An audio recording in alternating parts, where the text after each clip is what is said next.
Hello? Anyone there? I better get the power back on.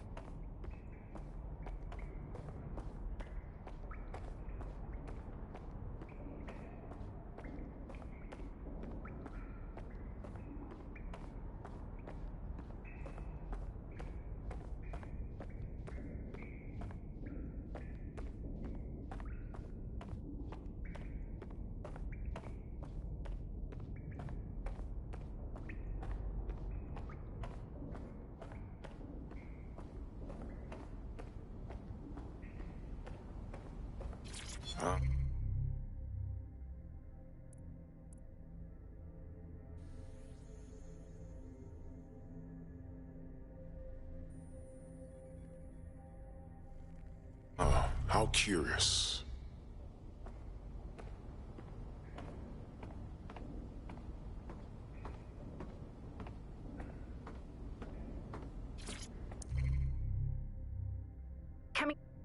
Coming up today on The Upload, we're talking about Skye Larson, the enigmatic founder of Broker Tech. Everyone knows her name, but no one knows too much about her. And we only really see her these days as a hologram. She was pretty young when she launched Broker Tech, the company that is best known for introducing Bagley to the world. Nowadays, it's hard to remember a world before Bagley. And I think that what Skye Larson's done with Bagley is absolutely incredible. Bagley is the most advanced, significant AI of our time, and it's really blown all the other AIs that were created out of the water. Yeah, I mean, I can't really imagine the optic without it. But what do you know about Skye Larson herself? Not a lot, other than that she's actually pretty incredible. I've followed her work for a long time, and she's always been a pretty private person. I know that she supposedly grew up in the countryside, but there isn't actually that much more we know about her other than this tech that she's put out into the world. I've always found it a bit creepy that she's so obsessed with this idea of transhumanism. Why wouldn't you be? When you've got a mind as amazing as Skye's, why wouldn't you want to take what you've got and actually augment it by working with technology, by improving your physical self, changing your body and the world around you, implementing more technology to extend your life and really sort of extend human capabilities? You sound pretty much in love with Skye Larson, I have to say. I can't comment on that, but I am a big fan of her work. She's been one of these people that has transformed the world around us, and just watching how her mind works from afar is pretty incredible, because some of what the technology she's introduced has changed how we all live our lives, and Bagley has been this really incredible assistance to humanity as a whole. Did I ever tell you that I actually interviewed Skye Larson once? Really? I thought she never spoke to the media or anything. So this was a long time ago, back in the day when she was a little bit more accessible. And she was one of these people that just had an amazing presence. You were inspired by her very being, and she was just incredibly talented and knowledgeable, and one of possibly the best living people that I've ever met. I'm not sure you're being too objective there. I mean, I imagine she's not very likable as a person. She obviously despises humanity in some way. I think she believes that becoming data is preferable to being human. She's one of these people who's extremely methodical in everything that she does, and she does everything to perfection and really tries to change the world around her and make it a better place for us to live in. If you say so.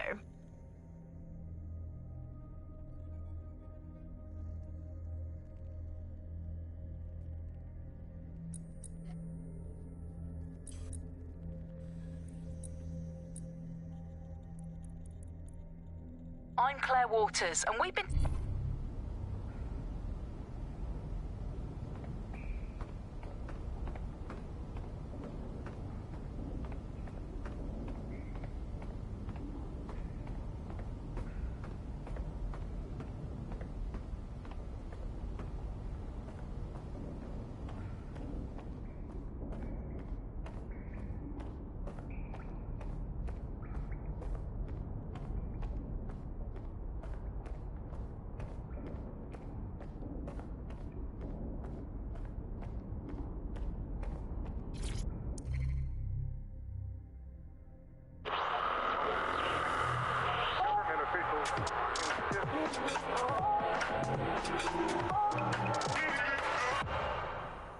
This is London Calling. You're listening to Buccaneer, your pirate podcast source for what they don't want you to know.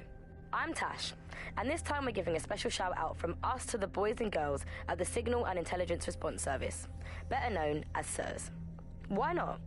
They're going to be listening anyway. They're listening to everything.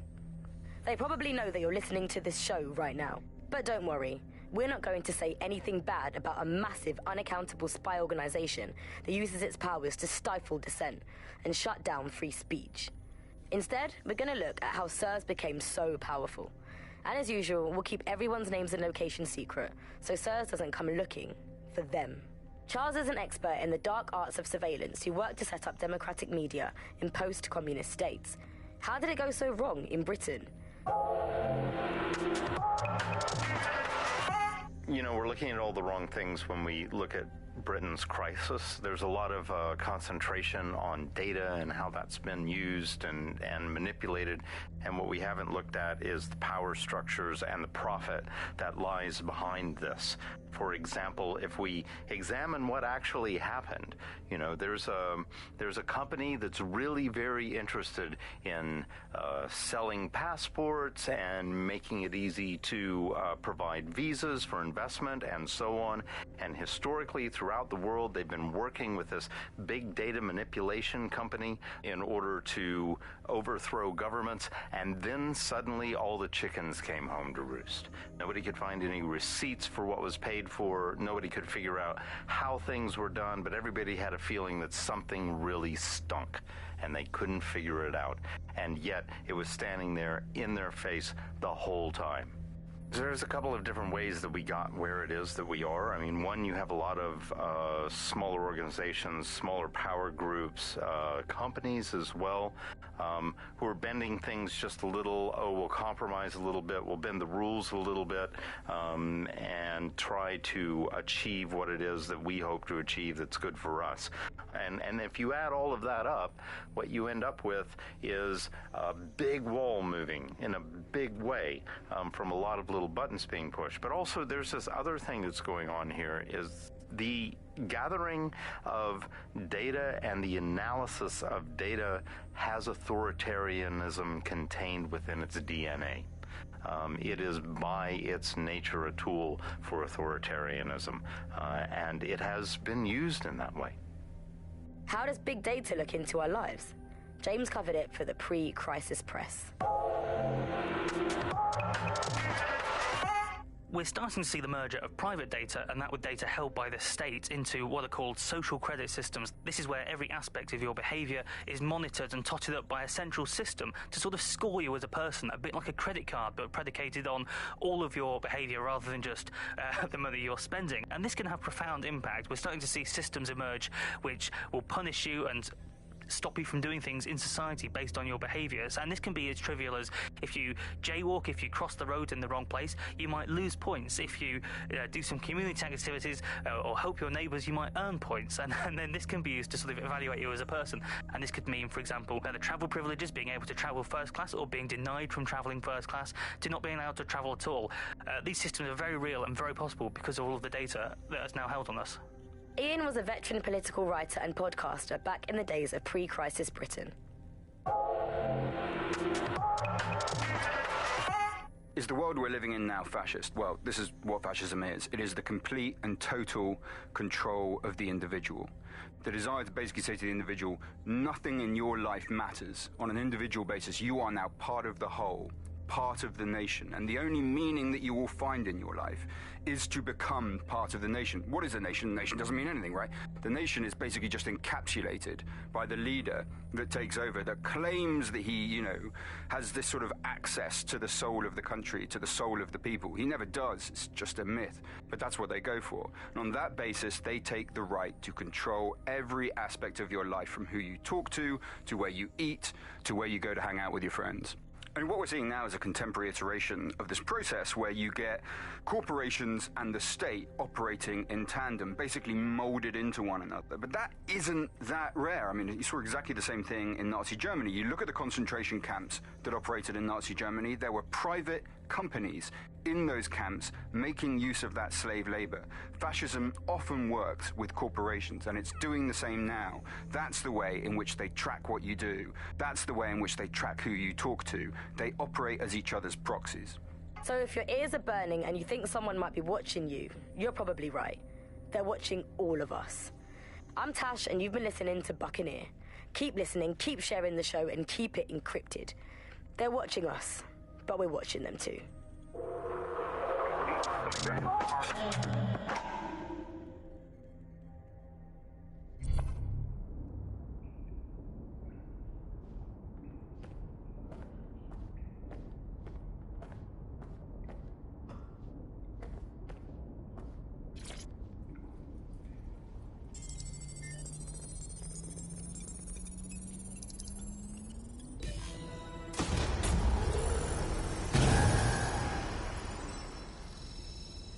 No DedSec registration detected. Identify yourself, or I'll seal the exits, hack your optic, and read you every drunken email you ever wrote until you starve. Sabine sent me. I'm a friend. Sabine's alive? Well, that's one piece of good news. I'm Bagley, DedSec's definitely not stolen, highly advanced AI assistant, and it seems I've been out of commission for a few months. Anyway, why don't you go connect me to the DedSec network so I can become more powerful than you could possibly imagine? I mean, catch up on what I missed. Hello, and welcome to today's episode of The Upload. We're talking about the optic and how it's changed our lives. Now, as you remember, Bloom announced a new version of the optic at the recent Tone conference, but we haven't heard too much about that since due to the dramatic events there. Let's cast our minds back and consider the technology. I mean, the optic changed everything. It lets you see things in AR. You no longer need a smartphone. You just have the small implant that sends signals to your optic nerve and lets you see your emails, take calls, and browse the internet directly as if the screen was in front of your eyes. Instead of having to carry around a phone, you've just got the small handheld unit. So much lighter and so much more convenient. It's great. Vicky, you sound like you absolutely love the optic. Do you actually think that it's made our lives any better? I mean, sure, it's definitely made things a lot easier.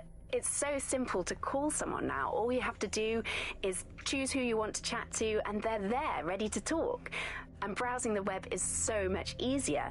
I remember when you used to have to sit down at a computer with an actual keyboard and mouse and type everything out. And my favourite feature is public transport. With the optic, you can just walk straight onto the tube. It even acts as a passport. No longer do I have to dig around and try and find my old paper passport just to travel somewhere. Also, I thought that Optic's marketing strategy, making it free for people, was a stroke of genius. Genius. Bloom was really calculated when it was doing that. It was pushing this draconian device on us at all. Sure, everybody flocked to it. There was free Wi-Fi and phone plans. That definitely helped, but it wasn't a case of this is a product that you need in your life. Why do you hate it so much? It's just the worst because you had to give up your privacy expectations and accept surveillance. It was almost like the government and Bloom didn't even need to make the optic mandatory. Making it mandatory was only to get the last holdouts across the line. If free data didn't convince you, fines and arrests from the state for not having the optic would pretty much be enough. I mean, what do you mean by privacy problems? No one really talks about that anymore. They don't talk about it because we don't have any choice when it comes to the optic. Yes, it's convenient and mandatory, but everybody's forgotten what it really means. Here, you've got a whole company owning basically all the data about your life. Bloom can see everything that you can see. Nothing is private anymore. There are so many times when I don't want anyone to have a clue about where I am, who I'm chatting with, what I'm doing. It's not even dodgy stuff, but I just don't want anybody to blackmail me with this in the future by hacking it. And because of Bloom's contracts with the government, it isn't just Bloom that can see everything I do, it's the government. The UK as a state has become a complete surveillance paradise. I think you're painting a bit of a bleak picture. It's not all that bad. No, you're completely wrong on this. I don't want everybody tracking me wherever I'm going around London. Well, in that case, you might be interested in some rumours I heard. Did you hear that some DedSec hackers have found a way to bypass the optic's connection with Bloom? Are they actually making it better or usable or actually friendly for anybody? Well, word on the street is that they've been able to create an encrypted signal, which means that your world might have a chance of becoming a bit more private again, so you could go back and enjoy all the great things about Optic without that fear of surveillance. With the Optic, privacy's dead.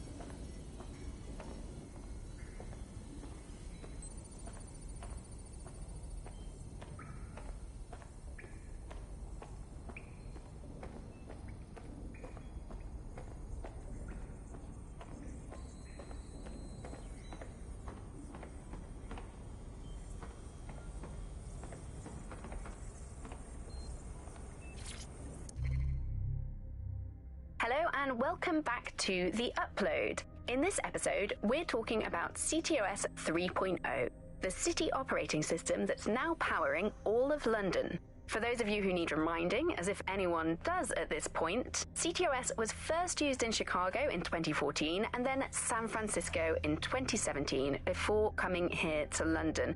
And every time it's been rolled out, it's been pretty much an unmitigated disaster. For those of you who are listening who are lucky enough not to be here in London's chaotic scenes, it's worth remembering that the telecoms tower is now owned by Bloom. The tower looms over northwest London. It's always been a communications hub, acting as part of the UK's television and communications network, although there's been some secrecy around its use, and now that Bloom owns it, it's only even more secret. Yeah, now everything that's part of Bloom's city surveillance operation is run through the telecoms tower. And I have to say, it looks completely ridiculous. It's got that silly crown thing at the top and all the blue light. What's that even about? What does it do? I don't see that there's any purpose to that at all. It's a blight on the skyline, if you ask me. And it's become the main point of control for millions of people. The system network and Bagley are both operated and streamed from there too. And don't forget about the self-driving cars too. I always thought they were just running on their own. No, CTOS is the big control system behind the cars. There was a point back in the earliest days of self-driving car technology that they operated by themselves. They used to use a series of sensors to see the world around them. Radar, for instance, would look far off into the distance, while LiDAR would detect objects nearby. And while these cars still use some of this technology, Bloom CTOS and its detailed maps and data that it has on London really makes Bloom be able to take control of it. And CTOS can take control of your car if you're parked incorrectly. It's no surprise that it was made mandatory to have a self-driving car. The system is so bad, though. It's so annoying. Whenever I try to use one of the shareable self-driving cars, I always find myself stuck in traffic jams or roadblocks. Not to mention the accidents. I've heard so many stories of cars shunting into the back of others. I think they're worse than human drivers sometimes. The technology was meant to make things better, but Bloom has made it so bad that it just makes London even more chaotic than it was before. I'm giving up on the cars. I'm only using the bikes, which are not self-driving at the moment, at least. And don't even get me started on the data. Everything that Bloom sees from your movements around the city and the self-driving cars is collected and feeds back into its big information control system. Oh, not you and Bloom and privacy again. You're a broken record. Not as broken as our city's cars.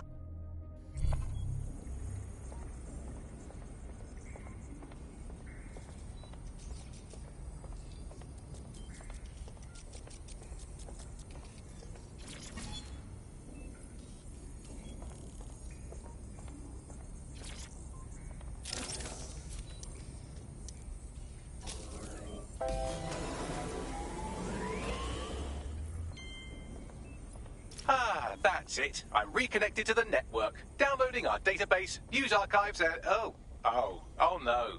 Terrorist group DedSec responsible for deadly bombings in London. Dalton Wolf dead? I leave you people alone for a second and you immediately cock it all up. Who could be brazen enough to set DedSec up for the bombings? There's a gap in my memory after Dalton... Well, let's be honest, after I disarmed the bomb at Parliament. I'm missing information about what happened after I was taken offline. But from what I can infer, an unknown hacker group identified only as Zero Day was involved. I believe this Zero Day staged the attacks and framed DedSec for their dirty work. Come to my terminal. Sabine is requesting a video call.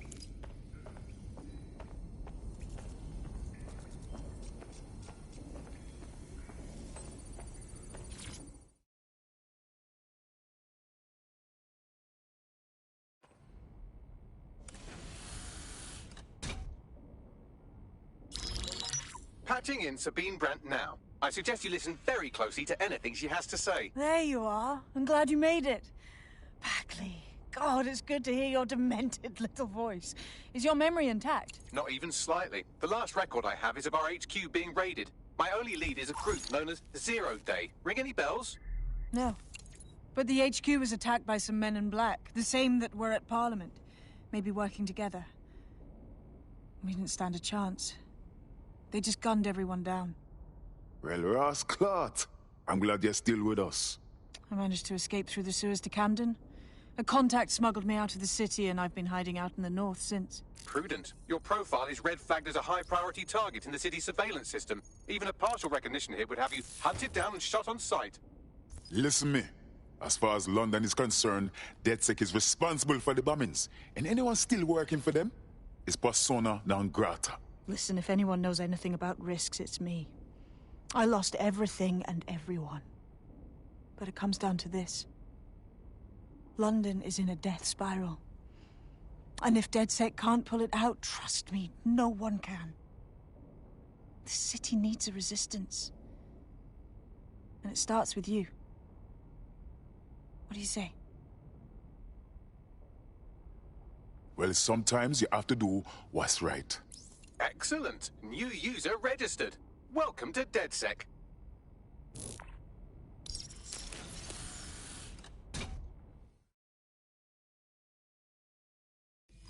Now, it would be irresponsible of us to release you naked and mewling into the wild.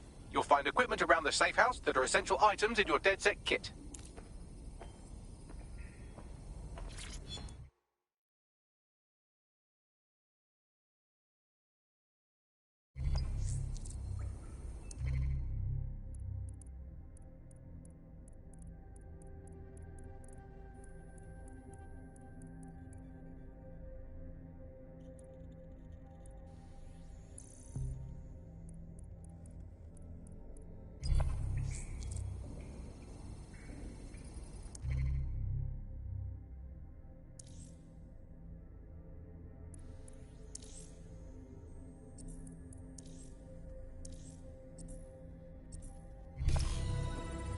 We have a sophisticated system for hiding your identity from facial recognition tech. It's called a mask. And while we're here, perhaps we can talk about updating your wardrobe.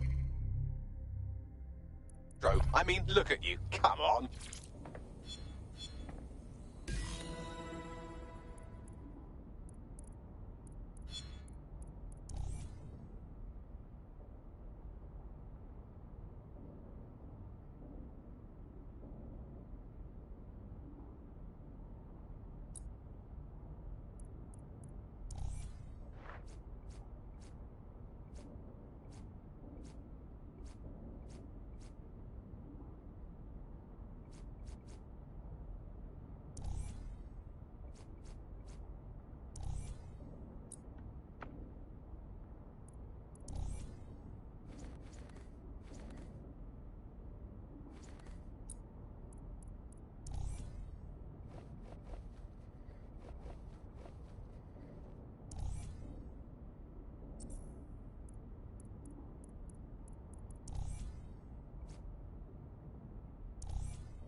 You've got all these fancy new toys, but it's also important to know the basics. You need to learn how to throw a punch and how to take one. Albion will escalate if you come at them with a gun and shoot you down. We want to avoid collateral damage. In DedSec, we try to use guns only as a last resort. Have you already met Connie Robinson? She owns the pub and is an old DedSec contact, not to mention a champion amateur boxer. Go to the practice ring and she'll show you how to stop flinching when someone cocks a punch at you.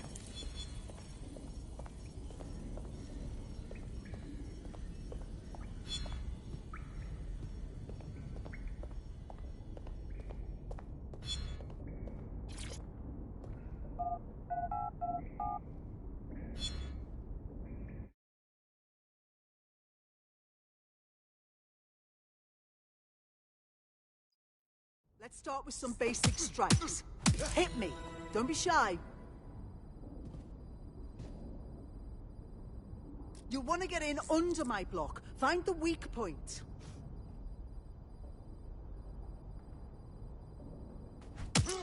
Couldn't have done that better myself.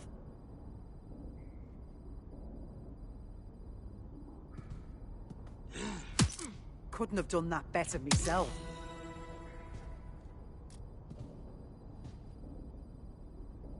Quick on your feet now. You want to create distance.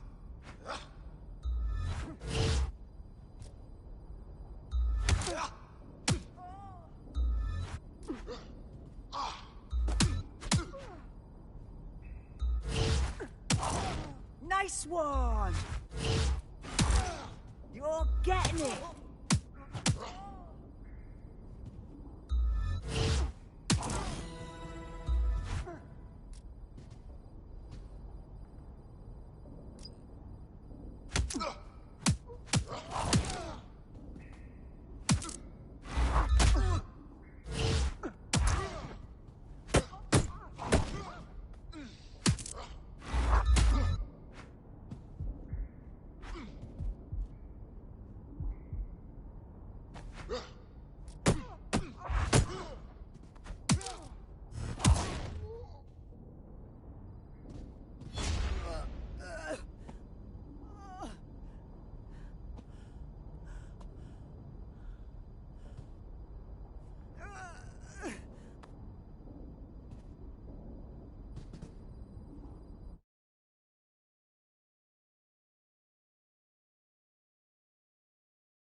Might get one there, maybe just...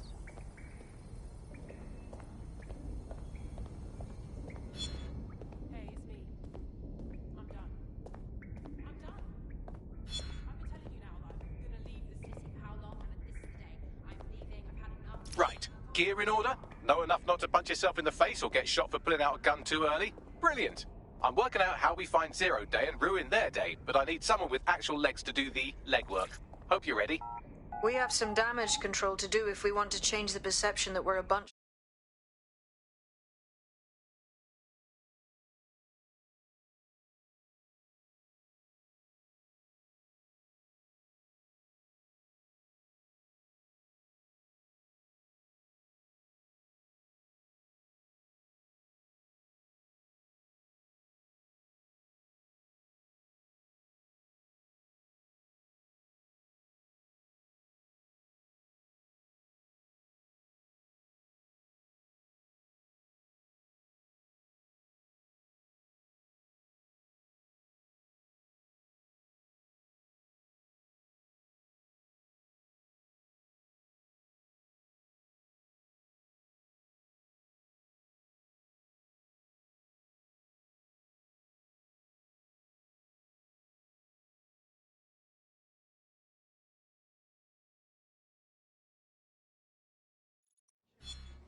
Where would you like me to get started? Make no mistake. London is under occupation.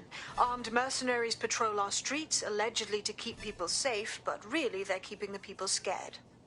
Albions abuse their authority to consolidate power. They're holding on to it by keeping everyone afraid.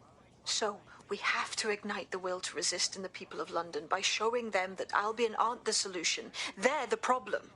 For that, we'll need information. I'm pushing 2 sets of coordinates to your optic. Cheers, Bagley. I've identified 2 opportunities. 1, we're going to disrupt some Albion propaganda. Remind the people it's not Albion's way or the highway. 2, we need intel about Albion operations if we want to throw a spanner in their plans. You game? Anything you need, Sabine, me there for you. Brilliant. Let's get the people of London on board.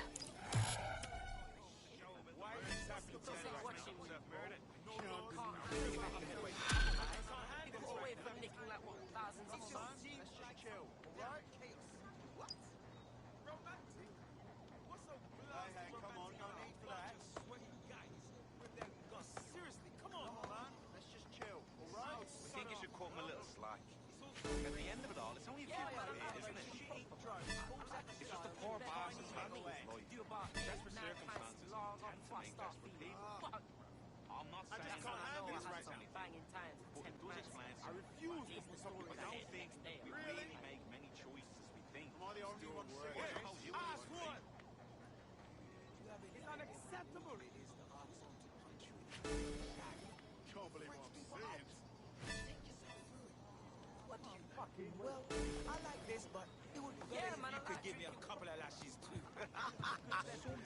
Most people just talk nasty to each other. No!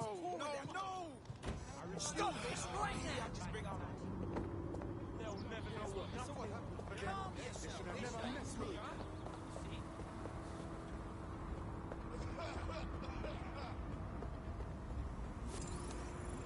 All identification, please.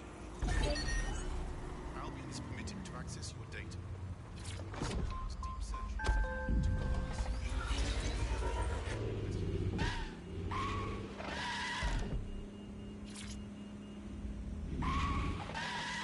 Albion Guard is considered a summary offense.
Albion have established an operational base in the Royal Court of Justice.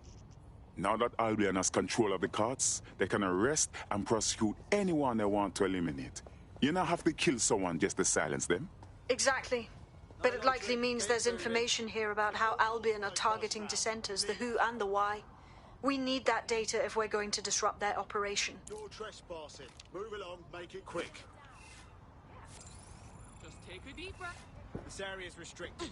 Oh my god, what are you doing, man?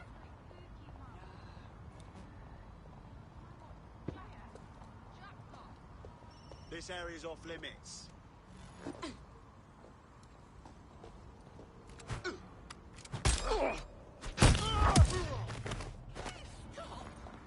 Did you hear that?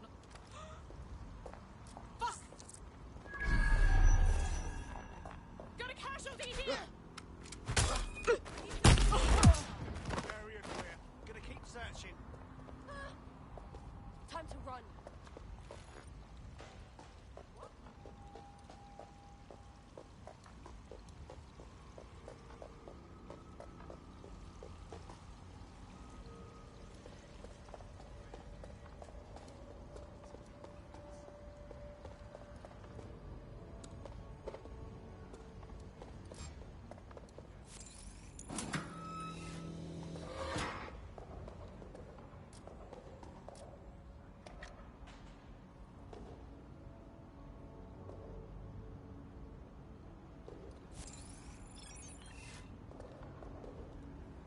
Fucking asshole! Son of a bitch!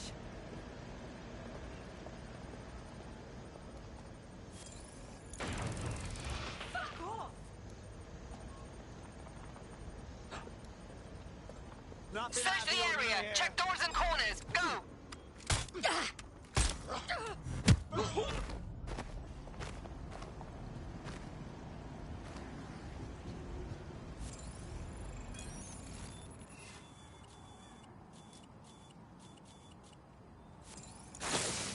Oh shit!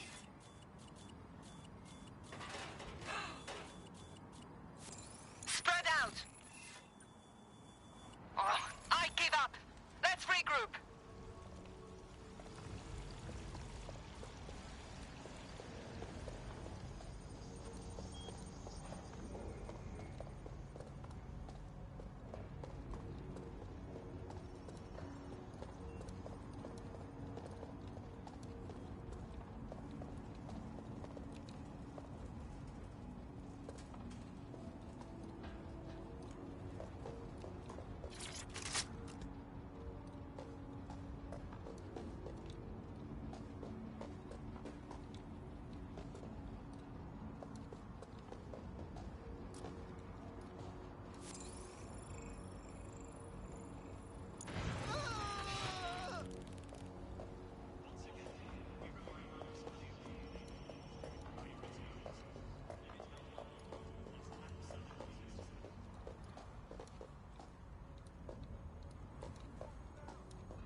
What do you have, Bagley?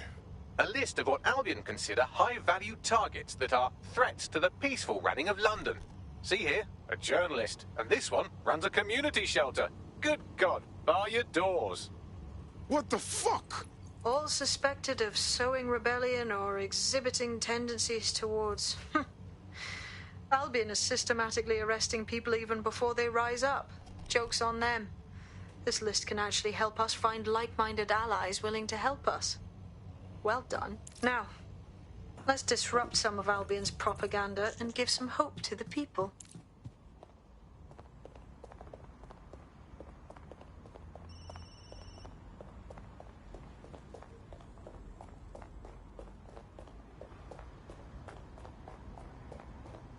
Control, can I get an ETA on retreat?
The Albion propaganda machine is hard at work. They've rebranded. They claim the city is under their protection, but really, it's just a way to make the people more comfortable with their control. There's going to be that much less once you're done here. Let's give Camden a break from these eyesores. I'm onto it.